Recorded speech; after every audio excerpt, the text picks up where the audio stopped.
Good afternoon, Vision. Welcome to the Uplift. We are going to talk about another quality of God today. I just love it. It's so fascinating, and it's so empowering for us to really become conscious of the presence within us and everything that Spirit has with it that can express through us as we align with it. So let's go to prayer first, and then we'll talk about the quality of God known as power. So please join me. When we go within, we just settle down into the heart space and know God is all there is. There is one life. It is God's. It is whole, perfect, and complete. It is the life that is flowing through me right now. It is the energy that is flowing through all life everywhere. We know that all life is some part of the life of Spirit. We know there is only one thing. At the root, we are united. We are one. And we get to express individually, uniquely, like no one else before or since. We are so uniquely us. Like snowflakes, no two are alike. We get to pick and choose from that universal intelligence what we will express and how we will express it. I give great thanks for this as we explore the quality of God known as power and how we use it to demonstrate more goodness in our lives. I step aside. I let Spirit be Spirit and run this talk, knowing it is all God, it is all good, and so it is.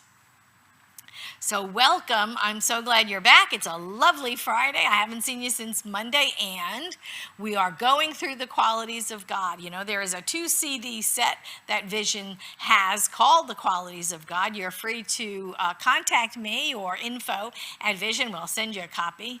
But I wanted to go through them just in case, maybe you have forgotten. It's been such a long time that we've been together in the sanctuary. You don't see the big banner that's up that has the 12 qualities of God listed on it. And like I said on Monday, we're not limiting God to just 12 qualities, but these are the 12 biggies that we talk about, and most other words that we can think of, most other qualities that we can think of will fit within these 12 descriptors. So today we're going to talk about power as a quality of God. And power is one of those words that can be misunderstood, because power is really not like the power over people. It's not the power to force things our way. That's more ego.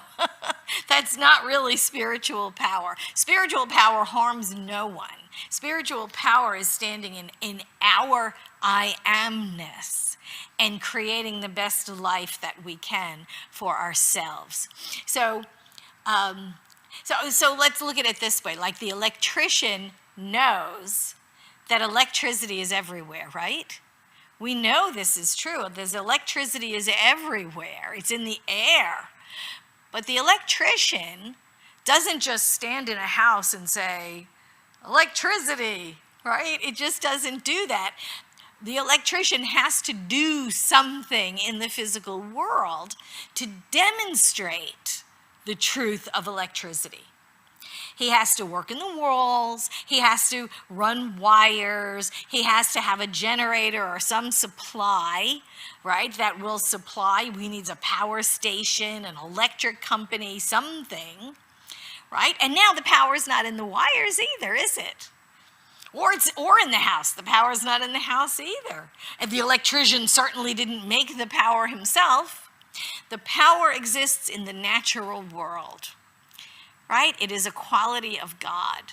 It exists. All the electrician is doing is he's simply aligning with that power from the source it's currently residing, and he's allowing it to flow in a particular direction through the wires into your home. Right? But the power isn't even in the power company. The power isn't even in the generator or in the electrical power station. The power is a natural element, right? It is a natural quality of God. And what we do is we harness it. We align with it. And the same thing is true for the spiritual power within us, right? Think of our bodies as the house. We don't necessarily own the power in our body that digests our food or breathes our breath or beats our heart. That power is spiritual power. What we do is we guide it, we direct it, we allow it to flow through us and as us in the world, changing conditions around us. This is the work we do and how we do it. This is how we get things done in the world. You know, we are creatures of being and doing, being and doing. Ernest Holmes used to say, treat and move your feet. Yes? Treat and move your feet. So treat, of course, was what he called spiritual mind treatment, what we call affirmative prayer. I think that's just a much clearer definition of what it is we do. We pray affirmatively. We announce and declare the good that is flowing through us. We don't beg or beseech. It's a different type of praying. It is affirmative prayer. Ernest Holmes used to call it spiritual mind treatment. We call it affirmative prayer. You'll hear us say both and, right? You'll hear us say spiritual mind treatment or affirmative prayer. Same thing. But we announce, we declare, we align with a power and a presence that is around us all the time, that is in the very air we breathe, right? Spirit is everywhere, everything. We talked about that on Monday when we talked about wisdom. It's all around us all the time. The universal intelligence is all around us. Well, the same thing is true of power. The same thing is true of all of the qualities of God. They exist in limitless quantity. They exist always, all around us. They flow through us as we awaken to them. As us, we can purposefully guide them and direct them into certain conditions of our lives. And we can change the quality of our experience of life by aligning with these qualities and using them in our lives. We pray. Right? Every morning, every evening, we do prayer. Every morning, every evening, I'm hoping anyway, we meditate. Meditate is a lovely way to receive the still small voice of God. Praying every day is a way to speak our truth into the law and to create different circumstances for ourselves. If we don't know what to do, we pray for clarity. Right? I know we've done this before. When faced with a decision that we have to make and we really don't know, and we sit in meditation and maybe we still haven't come to some direction. Maybe Spirit isn't clear enough, or maybe we don't understand the direction. We pray clarity then, and we put that into the law, and clarity comes to us. We let go and we let God, really, so to speak, but perhaps there is something else for us to do at the physical level, right? Once we get that clarity, then there's usually something to do. You know, if we're looking for a job, we can meditate on the type of job we want. We can listen to that still small voice that says, maybe put an application in here, or maybe call this person, or whatever. We might get direction. But then when we speak our word in prayer, we speak our word not limiting God, but allowing God to flow through us. We don't get into the how of Spirit. We allow Spirit free reign in our lives to guide and direct us. And perhaps there's something for us to do, like fill out an application, or make that phone call, or look up that person, or make that contact from that networking group that you didn't think maybe there was anything there, but maybe there's something there, you know? We are guided and directed all the time, but we must do the work, right? And that's power. That is the power that is flowing through us. That is spiritual power flowing through us, guiding us and directing us to do something on the physical plane in order to manifest the desire that we put into prayer. So that's what Ernest Holmes talked about when he said, you know, treat and move your feet.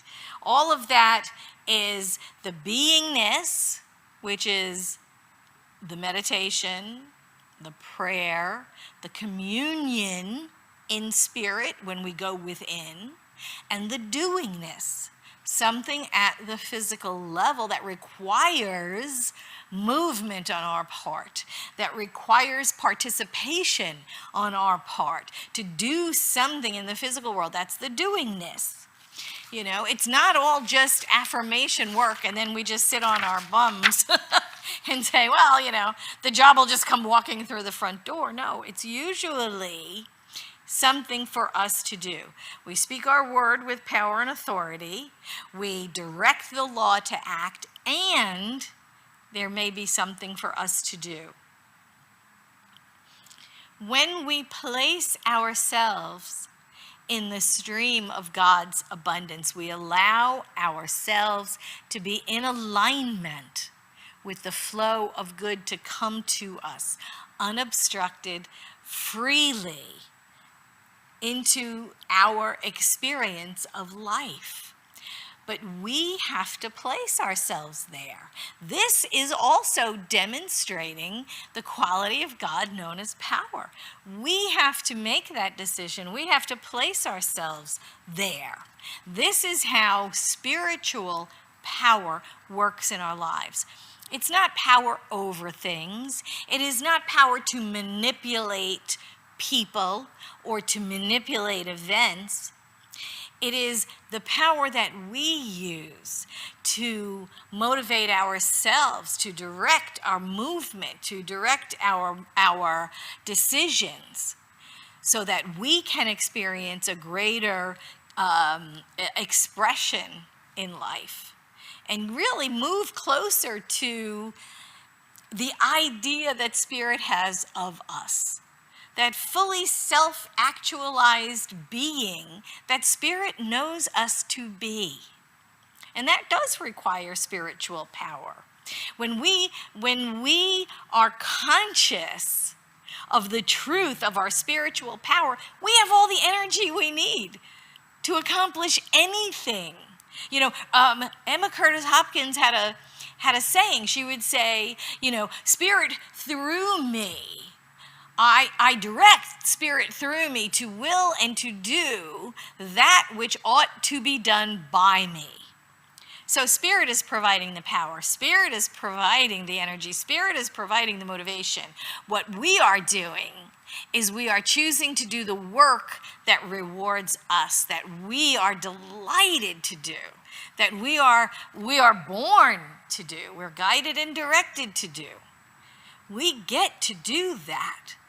But it's when we align with that quality of God known as power.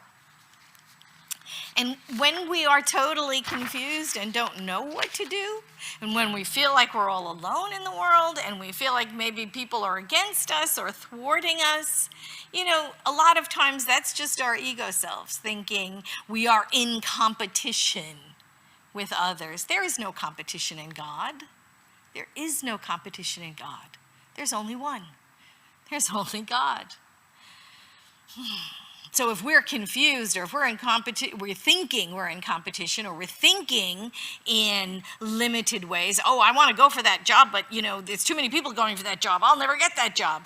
If we fall into those traps of thinking, limited thinking and false beliefs, we have to go back to our spiritual practice of meditation and prayer. We have to go back to finding the truth within ourselves, that seed of perfection that is nestled within us, to know that God is one and we are that.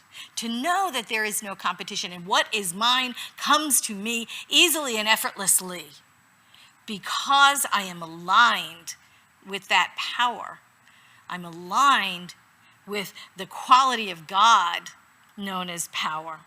And Spirit surrounds us every step of the way. Spirit inhabits us right down to the cellular level, like I said, right? Those subatomic particles, that too is Spirit. Every part of us is Spirit. The only activity that is going on in our lives is the activity of Spirit as us. So spiritual power is already who we are. We need to understand it. We need to align with it. We need to allow it to flow through us into the conditions around us, changing them, because we are directing that spiritual power. Again, not over people, not manipulating situations, but expressing our own spiritual power, our own form of it, our own individualized expression of it into our life, changing the conditions of our lives, and thereby really changing the conditions of others around us for the better, always. Let's leave it there. I'm going to go ahead and pray us out. How great this teaching is.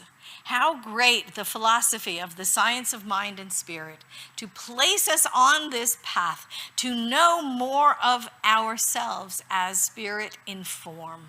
I give great thanks for this teaching. I give great thanks for Ernest Holmes. I'm so grateful for the teachers over the years, Ernest and Emma and Thomas Troward and all of the wonderful founders of this religion, this faith, this philosophy, this way of life that holds the light high for us to allow us to transform our thinking, transform our lives, and become more of who God knows us to be. I give great thanks for this. I let it be, and so it is. Have a wonderful weekend. From my heart to yours, Vision, we are one through this technology. I'm just knowing we will see each other soon in the flesh, in the sanctuary, and I am so looking forward to it. Until then, sending you buckets of love. Bye-bye.